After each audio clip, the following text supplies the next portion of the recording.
हमारे पंढरपुर के श्री नामदेव जी महाराज नित्य जाते और ठाकुर जी को जाकर के रोज बोलते, ठाकुर जी मेरे घर कभी जीमने आओ। श्री विठ्ठल भगवान ऐसे खड़े रहते।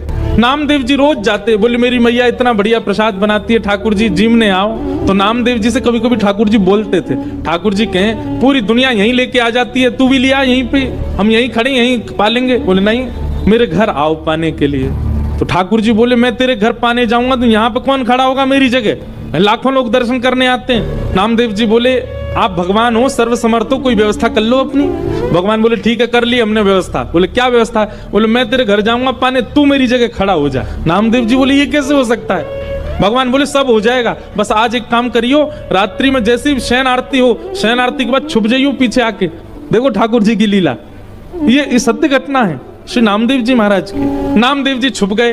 रात्रि में शयन आरती के बाद जैसे कपाट बंद हुए, ठाकुर जी तुरंत मूर्ति मंत्र खड़े थे, मूर्ति से सहज हो गए और सहज उतर गए अपने आसन से। और नामदेव जी कहा तुम खड़े हो जाओ। खड़े हो गए। नामदेव जी बोले ऐसे खड़े हो जाओ हमारी तरह। हो गए खड़े। अब ठाकुर जी उनका श्रृंगार कर रहे हैं, अपनी जैसी पगड़ी पहनाई, अपने जैसे वस्त्र पहनाए, अपने जैसे पूरे हाथ पाम कर दिए। नामदेव अब हम जा रहे हैं तुम्हारे घर प्रसाद पाने, 2-4 घंटा में मंगला आरती होगी, खड़े रहना यहीं पे। और सुनो 2-4 बातों का ध्यान रखना। क्या? ये सुबह सुबह पुजारी आकर के तुमको ठंडे ठंडे पानी से नवाएंगे, ठिठर मत जाना, अंदर से ठंडी लगे तो भी रोक लेना।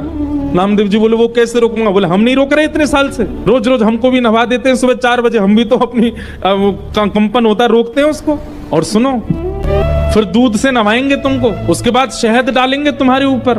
और फिर कभी पंढरपुर जाओ तो हमारे कहने से वहां की काकड़ा आरती, तो काकड़ा आरती में क्या करते हैं, दूध से जल से सबसे स्नान करने के बाद फिर ठाकुर जी को मुंह पे मक्खन लगा देते हैं, इतना सारा मक्खन मुंह पे। तो ठाकुर जी बोले स्नान आदि के बाद तुम्हारे मुंह पे मक्खन लगाया जाएगा, तुम्हारा मन तो करेगा कि मैं खा लूं, लेकिन जीभ निकालना नहीं बाहर, उसको लगे ही रहने देना। नामदेव जी बोले फिर तुम्हारा श्रृंगार होगा। और श्रृंगार के बाद पंढरपुर में हर दर्शनार्थी को अधिकार है कि भीतर मंदिर में जाके ठाकुर जी के चरण छू सकता है, अपना सिर वहां रख सकता है, सबको छूने का अधिकार है। बोले दुनिया भर के लोग तुम्हारे सामने आएंगे, सब लोग आकर के तुम्हारे चरणों में प्रणाम करेंगे, अपने दुख दर्द बताएंगे, सबकी सुन लेना, पूर्ण किसी की मत करना। तुमको दया